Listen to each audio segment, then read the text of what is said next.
So this new album, Give Us the Moon, it's coming out on January 31st. It's a real special album. It's the first one without David Andersson, who sadly passed away 2 years ago. And it's been a really special journey putting this album together. We wanted to create something really uplifting and empowering with this album and make it even more cinematic and dreamy than before. But the general sort of guiding star was to make something really, really positive, but still very multi-layered. And what we have here is an explosion of emotions really running through this album, and it's very diverse, but it all sits together in the end. But yeah, you just need to listen to the album to really get into it and get what we're saying. It's gonna be a beautiful ride. Nice. Now, this is your Mm. seventh studio album with Night Flight Orchestra, and you've had a few with other bands too, bro. So, do you personally like? Do you still get the same rush in the lead up to an album release as what you used to, or does that sort of fade over time? No, I'm still very excited, and get pumped for each and every release. Every release is special, and it's sort of like a mark of your life, every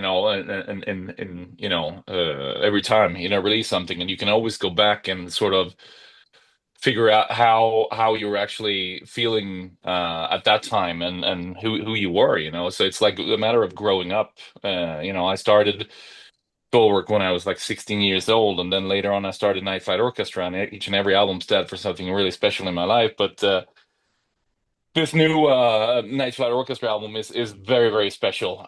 We had to dig really, really deep after what we've gone through, and obviously losing such a close friend, along the way, and then trying to regroup and try to find the joy in the music again.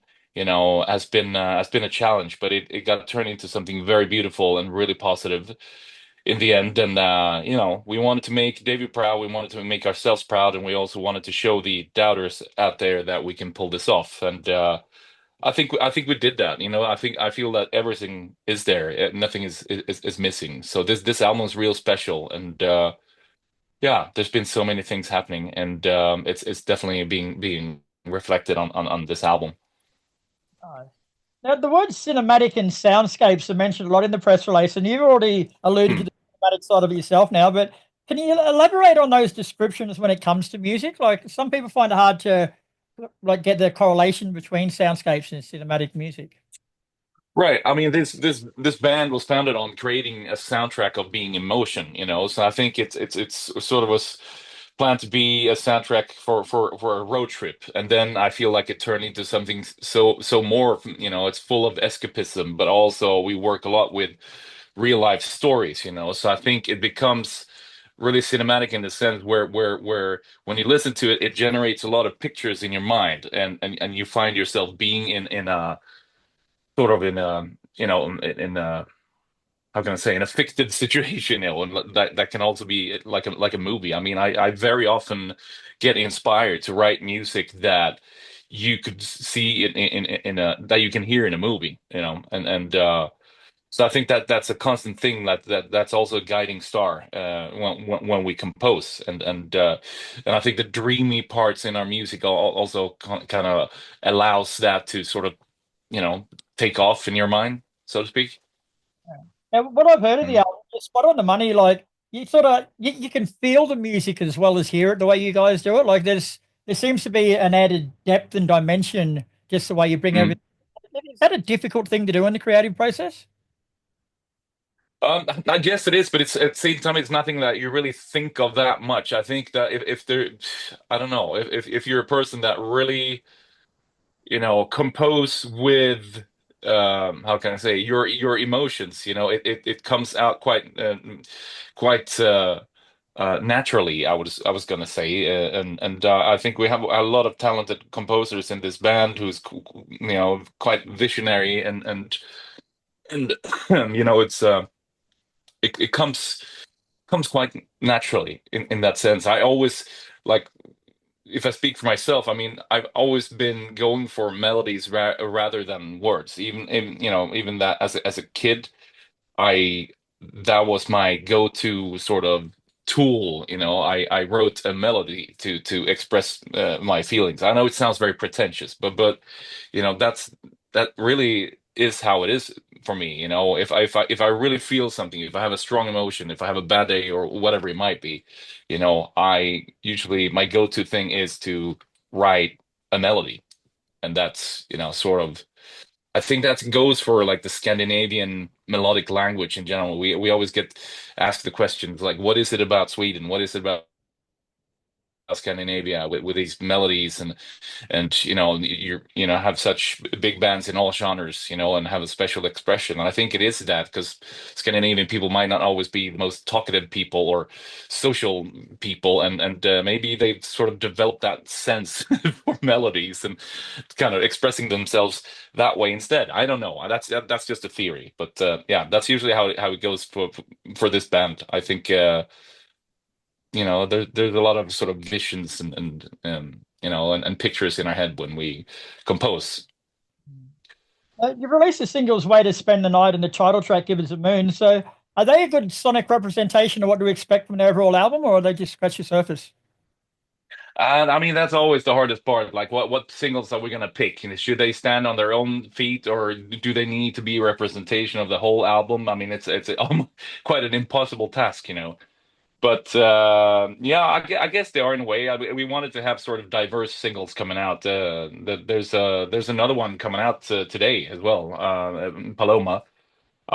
So which also shows another little dimension. Showcases how diverse the album really is. And to really get what we're doing with this band, I think it's you should really lend your ear to the whole album, and because it sits together beautifully, and but of course the songs are also able to stand on their own feet, which kind of proves it with the singles that we already released.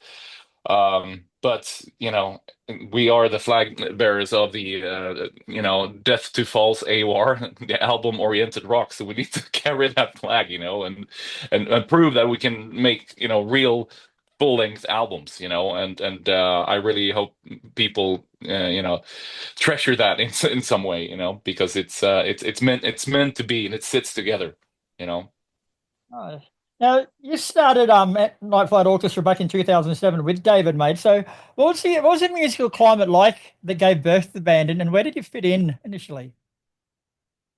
Well, I mean, the idea was sort of born in 2007. I met David for the first time. He was the session guitar player on a solo tour in North America, and we quickly bonded over music and everything, aesthetics of the 70s and 80s, like everything around it, really, and quite often ended up in the back lounge of the tour bus, listening to music, drinking beer, looking out the window as we were, driving across America. It was a really special feeling, and at the end of that tour, we said like we really need to start a band and that captures sort of the late 70s, early 80s, and it's like a tradition, that's been lost somehow, like songwriting and performances and yeah, producing. So um, you know, we wanted to do that at the end of the tour. Like when we come home, we're gonna create a band, and it was one of those drunken ideas that actually became reality. I mean, I don't know how many bands I've started when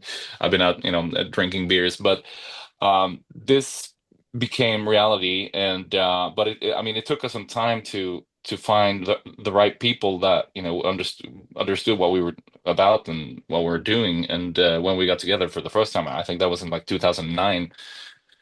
So something special was happening there, and I think everybody was really eager to put this band together, and they were ready to sort of channel influences that they might not be able to channel in their other bands. So I think there was something special happening there, and it was something that people were aching to do, and I think that's why something really magical happened from the get-go, and then it quickly became a real band and not just a project or so it was a good foundation to stand on, and after that we've managed to create some really cool stuff together, and managed to develop our sound and made it more personal in the end, I believe.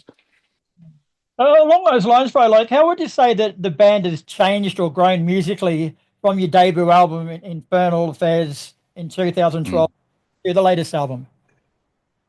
Yeah, I mean, the first one, Internal Affairs, was very much of an experiment. I mean, it's diverse, but in a different way than we are today.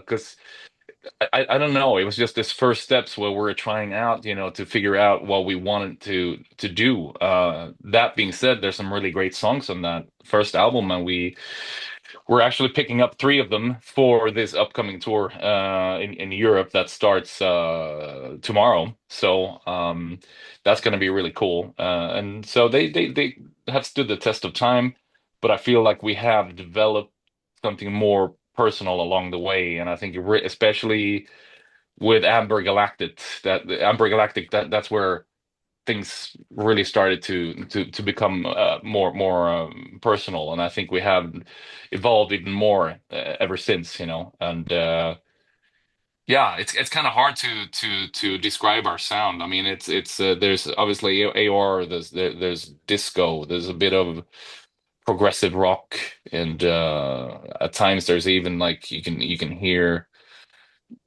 Swedish Schlager from the 70s, and there's a little bit of 90s indie pop in there even. It's all over the place, but I think out of that we managed to create something fairly unique, and it's hard to do in today's music scene, but I also feel like we are providing we're filling a void in the music scene, at least that we see.